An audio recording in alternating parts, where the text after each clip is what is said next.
Bien, Vero, muchas gracias por toda esta información. Teníamos la palabra del presidente del Frente Amplio a propósito de varios temas de actualidad. Y es la actualidad justamente que nos lleva a darle la bienvenida, los buenos días al diputado del Partido Nacional, coordinador de bancada, Pedro Gisdonian. Bienvenido, ¿cómo anda? Muy bien, un placer estar con ustedes y con la audiencia. Bueno, el principal motivo tiene que ver con que mañana ingresa el proyecto de reforma jubilatoria a la Cámara de Diputados y ya vamos a estar hablando de esto, pero bueno, teníamos dos temas de actualidad. Usted ya estaba ahí moviéndose en la silla con las declaraciones de Fernando Pereira. ¿Algo de lo que dijo le enoja o le interpela? No, me enoja no, tampoco me sorprende porque la verdad que últimamente estamos acostumbrados a este tipo de declaraciones. Está bueno seguir el hilo de la respuesta, ¿no? Arranca diciendo que bueno, que es un amigo del Frente Amplio, después que se entrega una distinción como que fuera algo normal, una distinción más verde o menos verde, no sé, más verde creo que era que dijo el presidente.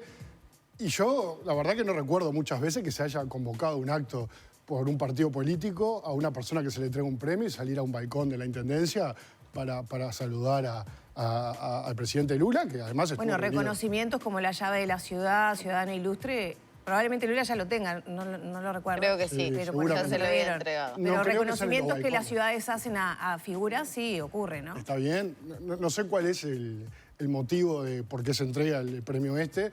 No lo he visto muchas veces en una convocatoria en la explanada municipal y saliendo autoridades de la Intendencia, legisladores. A mí nadie me invitó, por ejemplo, para estar en la entrega de ese premio, que es una distinción, yo creo, en todo caso, que sería de la institución, de la Intendencia de Montevideo, que le entrega a un ilustre visitante, como sin lugar a dudas es el presidente Lula, y bueno, las razones de la justificación las tendrán. Ahora, cuando es algo institucional, generalmente se estila hacerlo amplio. No fue este caso, lo dijo el propio presidente del Frente Amplio, que fue principalmente porque era un amigo del Frente Amplio y que bueno, y por eso él decidió hacer la invitación a través justamente del partido político.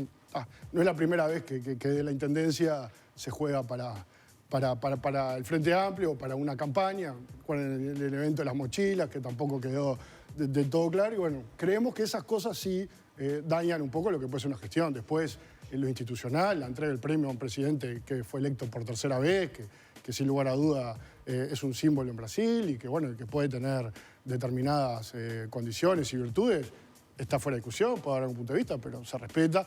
Creo que por algo también Orsi dijo lo que dijo. Generó una situación bastante compleja que creo que tampoco ayuda. Si lo hubieran invitado, ¿hubiera ido? Y he ido a un montón de actividades que me han invitado. Quizás sí, ¿por qué no? Faltó la invitación al Parlamento, digamos, sí, al Poder Legislativo. Yo puedo hablar por mí, sé que vi colegas míos que eran todos del frente, o sea, calculo que no se invitó a más nadie, sino con mucho gusto podíamos haber acompañado. Creo que era una instancia que vale la pena, siempre está bueno escuchar a un expresidente, pero me parece que son en ámbitos, como le decía hoy, que representan la investidura del cargo. O sea, un presidente le habla al pueblo uruguayo, no solamente a una parte. Pero bueno, se optó por esa manera, se puede estar de acuerdo o no. Creo que Fernando Pereira sin querer lo dijo, bueno, que fue un reconocimiento a un amigo del Frente Amplio, utilizando, si se quiere, toda la infraestructura de la Intendencia. Y bueno, eso generó, y creo que la molestia, bueno, el intendente de Canelones, que ya también había tenido una instancia con COSE por la presidencia del Congreso de Intendentes, bueno, no le gustó demasiado ese manejo que se le dio a la entrega del premio. Las críticas entonces desde el oficialismo no van porque duele el avance del progresismo en América Latina, como dijo Pereira. No, eso es un cassette ya que venimos escuchando desde hace mucho. Acá no duele nada, acá lo único que nos duele y nos preocupa es poder seguir avanzando con el programa que nosotros le propusimos a la ciudadanía, que los uruguayos tengan trabajo y poder seguir adelante. Después, nosotros queremos la democracia, queremos la libertad, y si el pueblo brasileño eligió a Lula como presidente, nosotros lo aplaudimos. El presidente estuvo en el acto de Asunción, lo recibió acá también en la residencia de Suárez. Incluso el presidente de Brasil, cuando salió, reconoció las intenciones del Uruguay en materia de relaciones internacionales y de cómo poder avanzar con determinados acuerdos económicos, por lo cual no fue que era de una situación como lo plantea el presidente del Frente Amplio, ni por asomo. Diputado, ¿cómo, bueno, le cambio a otro tema de actualidad que tiene que ver con la renuncia de Peña, ese capítulo extra que tuvo en las últimas horas. Fernando Pereira señalaba inestabilidad del gobierno. ¿Cómo impacta en el gobierno, en su visión, bueno, esta renuncia de Peña por la situación con su título? Bueno, a ver, primero me parece que hablar de inestabilidad en el gobierno no es un término adecuado para esta situación. En el caso puntual que vos me estás preguntando, claramente Peña cometió un error, no lo voy a decir yo, lo dijo él mismo, y en 5 días termina renunciando. Yo en eso no voy a hacer señalamientos. Como dice el presidente de la República, a veces hay que ser duro con las ideas y suave con las personas. Él se equivocó y bueno, y renunció. Que me parece que es lo que corresponde. Lamentablemente no es una situación deseada. Obvio, me parece que ningún gobierno es una buena noticia que tenga que renunciar un ministro, pero por las circunstancias que se dieron me parece que está muy lejos de ser un factor que desestabiliza el gobierno, como me lo preguntabas vos. Se fue crítico desde el oficialismo en su momento, pero sobre todo desde la oposición con el caso Sendik. ¿Esto tiene paralelismo, este caso? A ver, me parece que el caso de Sendik fue mucho más amplio. En primer lugar, Sendik hablaba de una carrera que no existía. Segundo, estuvieron no sé cuántos meses o años en la interna. Recuerdo a Topolansky que había declarado que había visto el título personalmente. O sea, se dio toda una situación mucho más larga. Esto se resolvió en 5 días. Y lo de Sendik termina siendo un pedido de renuncia, no solo por el título. Recordemos que lo del título se había zanjado. Y lo que pasó después fue un procesamiento por peculado y por abuso de funciones. Ahora Sanguinetti también dijo lo importante es que el título existe hace algunos días. Bueno, y después de eso se generó que no estaba el título y el ministro se terminó yendo.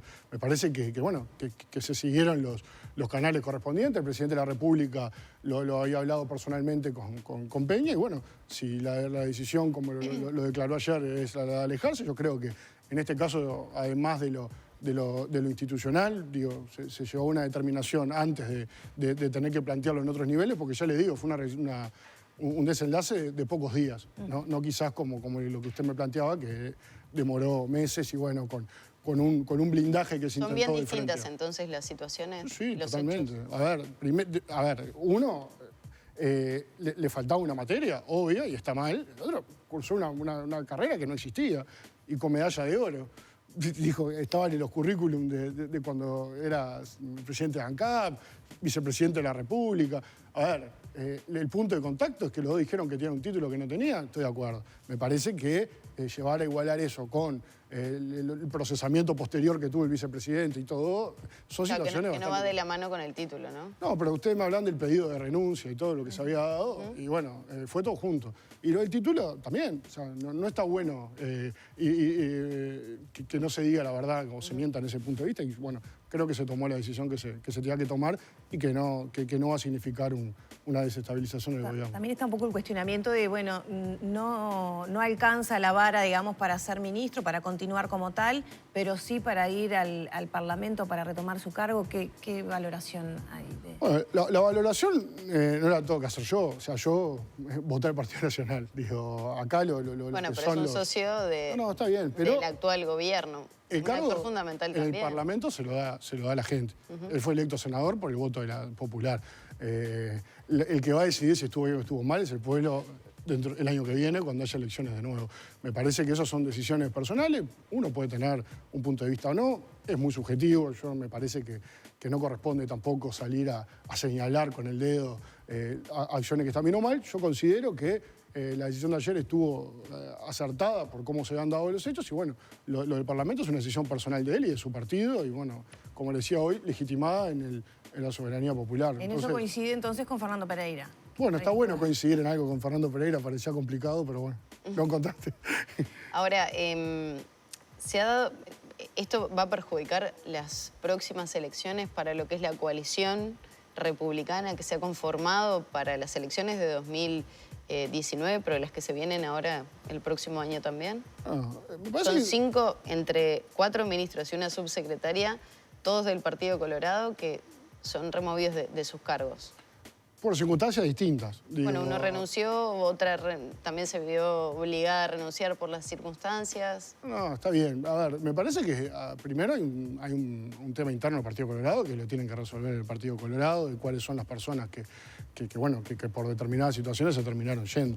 Yo creo que la coalición lo que buscó y lo que está buscando, y bueno, con las distintas acciones que está llevando adelante este gobierno, es darle al Uruguay un montón de respuestas en una serie de temas que no había encontrado con los 15 gobiernos de frente. ¿Pero esto afecta justamente ese cometido que tiene el gobierno de coalición? Yo creo que no, creo que es un tema personal. El señor Peña cometió un error, renunció y bueno, como le decía hoy, en política el que no termina solo la renuncia de resolviendo- Peña, sino las otras 4, ¿no? Que le A mencionamos. ver, como le digo, es un tema personal y creo que la relación que se pueda tener con el resto de los socios no se va a ver afectada. Nosotros hemos trabajando en el Parlamento todos estos años y a principio de este gobierno también se avisoraba una coalición efímera que iba a durar muy poco, que se iba a terminar. Y bueno, acá está la coalición trabajando con un índice de aprobación muy alto, con una ley de urgente consideración que estuvo muy cuestionada y que el pueblo la volvió a ratificar en las urnas hace menos de un año. Por lo cual, me parece que a veces el juego político puede llevar a determinadas afirmaciones o a tratar de generar determinadas circunstancias que creo no están en el horizonte de esta coalición ni de este gobierno. Diputado, ¿usted entiende que se ha extendido desde una campaña a la otra? ¿Ha sido eterna en estos últimos años desde que asumió este gobierno? ¿Se ha estado en campaña constantemente? Bueno, yo creo que lo que pasó en gran medida también es una incomodidad del Frente Amplio de estar en la oposición. Yo creo que ese no saber pararse en el tablero político llevó a un ataque constante de lo que proponía el gobierno y bueno, indirectamente la forma de zanjar esas diferencias es a través de las elecciones. Yo me digo, la democracia, más allá de darte la posibilidad de elegir un gobierno, te da la posibilidad de sacar al que no te gusta. Entonces, es inevitable que haya... el Uruguay es un país que históricamente la gente habla de política, le interesa, y bueno, ese tiempo a veces del gobierno, que transcurre un gobierno, ya se está manejando la posibilidad de qué va a pasar en la próxima elección, que aparte tenemos un proceso muy largo, de un año, o sea, el uruguayo es un tema que lo tiene presente, pero me parece que Sin embargo, uno de los primeros que agitó la interna, sobre todo el Partido Nacional, fue usted con aquella convocatoria que hizo el 28 de junio con referentes barriales de Montevideo que iban a manifestar su apoyo a la candidatura de Álvaro Delgado. a la eventual candidatura. Bueno, a la eventual candidatura. Bueno, por eso le decía hoy lo del tema de a veces las ansiedades que puede manejar desde todo punto de vista. Y bueno, ahí y a generó veces... polémicas, ¿no? Porque fue Sí. cuando se dio aquella circunstancia con Javier García, con el senador Da Silva también. A ver, sí, eso fue también cuando Vidalín había planteado en el Congreso. A ver, nosotros hace muchos años que venimos trabajando en la lista 404, tenemos, por supuesto, en la lista del Presidente de la República, hemos transcurrido todos estos años junto a él y estamos muy contentos y orgullosos del gobierno que está haciendo él particularmente y muchos de nuestros compañeros en los distintos lugares. Por supuesto que las afinidades personales existen y bueno, nosotros desde un punto de vista de militancia, era un encuentro como estamos acostumbrados a hacer con Álvaro Delgado y bueno, esa palabra eventual se malinterpretó quizás un poco porque servía también periodísticamente y bueno, generó una serie de puntualizaciones que me parece que no daba, estaba claro que si se va a hacer un lanzamiento no se hace en una reunión íntima en una barbacoa de un edificio. Diputado, mañana ingresa el proyecto de ley ya aprobado en senadores de la reforma jubilatoria. ¿Cómo va a ser el trabajo de esa comisión que usted integra? Ya se sabe que hay posiciones diferentes dentro de la coalición. ¿Cómo va a ser ese proceso? Bueno, claramente va a ser un proceso, como todas las negociaciones en el Parlamento, con idas y venidas. Nosotros vamos a tener responsabilidad de presidir esta comisión con el compromiso de justamente defender lo que viene a ser esta acción que toma el gobierno, que fue prometida en la campaña y que en definitiva va a redundar en un beneficio para los trabajadores. Nosotros no estamos hablando por primera vez de que en el Uruguay es necesario hacer una reforma de este tipo. Durante los últimos 20 años se habló con gobiernos de todos los colores, principalmente los últimos 15 del Frente Amplio, y bueno, lamentablemente no fue capaz o no quiso pagar un costo político del Frente Amplio y nunca propuso una solución. Bueno, pero en campaña tampoco se había hablado que se iba a aumentar la edad para jubilarse. No, en campaña lo que se habló es que era necesario... El propio presidente tuvo que decir que, bueno, las circunstancias daban con que esa promesa no se podía cumplir. Sí, porque no tuvo toda la información correspondiente el presidente, fue todo lo que terminó diciendo. Yo creo que lo que hay que determinar es, primero, que fue lo que se hizo a través de la LUC, fue hacer un diagnóstico de la situación actual de todo el sistema previsional del Uruguay, que claramente, como está, no puede seguir por un tema pura y exclusivamente económico. Y bueno, y eso lo han dicho Astori, Vergara, un montón de referentes de la política económica del Frente Amplio, porque la verdad lo dijeron y no lo hicieron. Entonces, me parece que está bueno también en estas circunstancias decir las cosas como son. El presidente de la República, sin medir lo que puede significar, como se lo han dicho varios, un costo político, le está poniendo la espalda a un problema que es el país. Entonces, si acá hay una unanimidad en el sistema político de que tiene que haber una reforma porque el sistema no funciona, cualquier reforma para que cambie la viabilidad de un sistema tiene que contener cambios. Porque si queda todo como está... Las propuestas que vienen surgiendo desde organizaciones sociales, dentro de los socios de la coalición, con algunas discrepancias como Cabildo Abierto, la Caja Notarial, ¿van a ser escuchadas, van a ser tenidas en cuenta o definitivamente viene tal cual llega desde el Senado y no se modificaría nada? No, ya ha tenido varios cambios de lo que fue el proyecto inicial. Se ha trabajado recibiendo en el Senado más de 80 delegaciones, se ha conversado. Ahora, lo que no puede pasar en este caso es el debate eterno. Cuando éramos más chicos estaba una novela que se llamaba Verano Eterno. Bueno, el Frente Amplio cuando maneja estos temas es como el debate eterno. Yo no creo que la forma de solucionar los problemas sea generar debates que no terminan nunca y que no le proponen nada a la gente y seguimos con el problema. ¿No se va a recibir de nuevo delegaciones? Sí, se van a recibir a todas las delegaciones que tengan la necesidad de ser escuchadas. Nosotros no estamos acá para poner un proyecto y votarlo a tapa cerrada. Vamos a estar trabajando junto a lo que han sido el equipo que estuvo en la conformación de este proyecto, con el doctor Saldain, junto a BPS, al Ministerio de Economía, con el PIT-CNT. Ahora, acá lo que hay que entender, que a veces el juego político puede llevar a que se digan cosas que en el fondo se sabe que no se pueden hacer. ¿Y dónde está el nudo principal? ¿En la oposición o, por ejemplo, en Cabildo Abierto, que tiene, bueno, cuestiones, digamos, condicionales para acompañar o no, como, por ejemplo, la tasa de reemplazo, que es un tema muy difícil de cambiar, de elaborar, porque puede cambiar toda la ecuación del proyecto, ¿no? Bueno, a ver, nosotros, primero, tenemos que plantear un proyecto que sea viable en el tiempo y que dentro de 2 años no haya que cambiarlo de nuevo. Entonces, desde ese lugar, todo lo que pueda significar propuestas, como le decía hoy, las vamos a tener en cuenta. Cabildo Abierto puede tener su punto de vista, puede haber algún punto de discordia.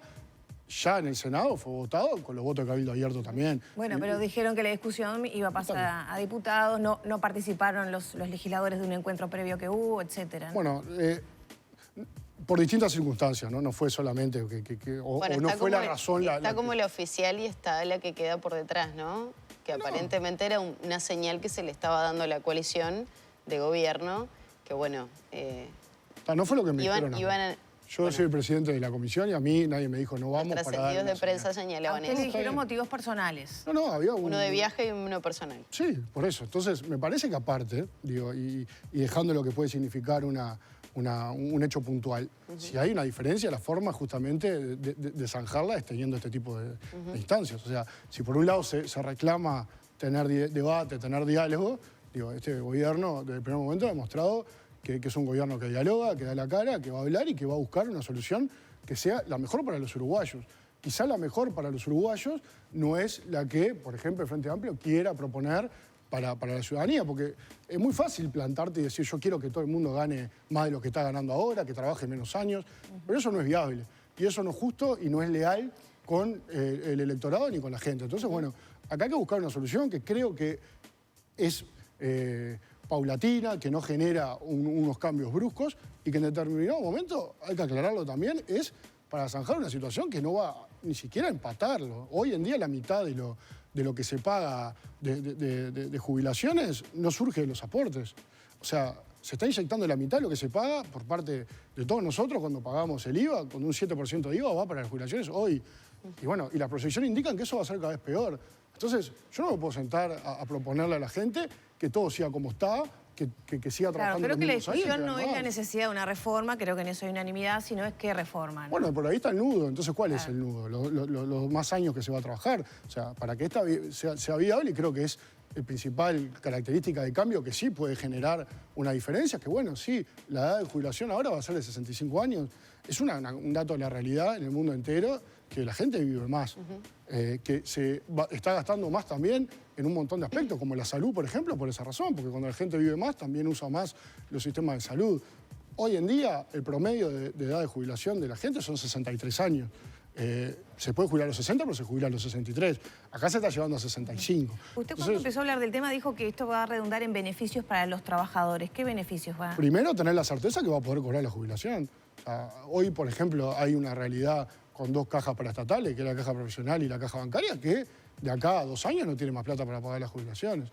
Yo creo que mayor tranquilidad o beneficio para un trabajador que tener la certeza que está aportando y que después, cuando llega la edad, va a poder cobrar, no existe, porque también esa seguridad que le da un sistema que funciona y que es viable y que goza de buena salud, es vital para poder tener y desarrollar una actividad laboral a lo largo de la vida. En ese sentido, ¿hay datos e información de cómo impactaría en cada una de las cajas esta reforma? Porque era un pedido que hacía, por ejemplo, el diputado Olmos. Bueno, a ver, están todos los informes y van a estar... Digo, más allá del BPS, ¿no?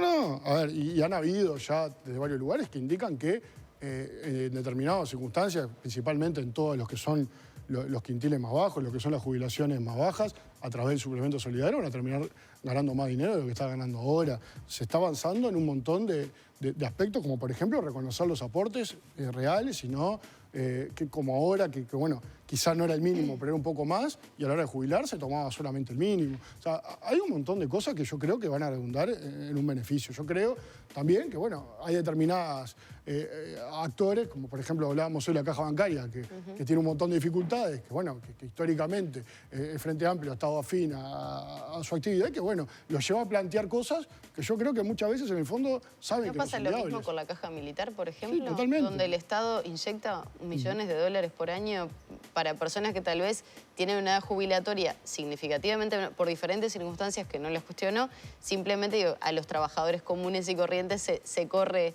el año jubilatorio. ¿Eso no podría ser un gran beneficio para el Estado, la modificación? Se va, o sea, este proyecto va a una unificación dentro de 20 años de todas las cajas.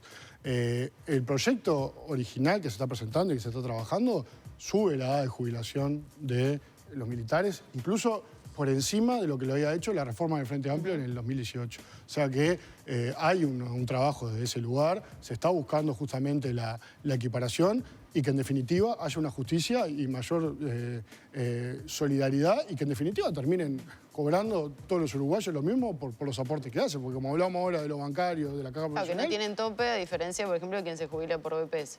Claro, a ver... Bancaria.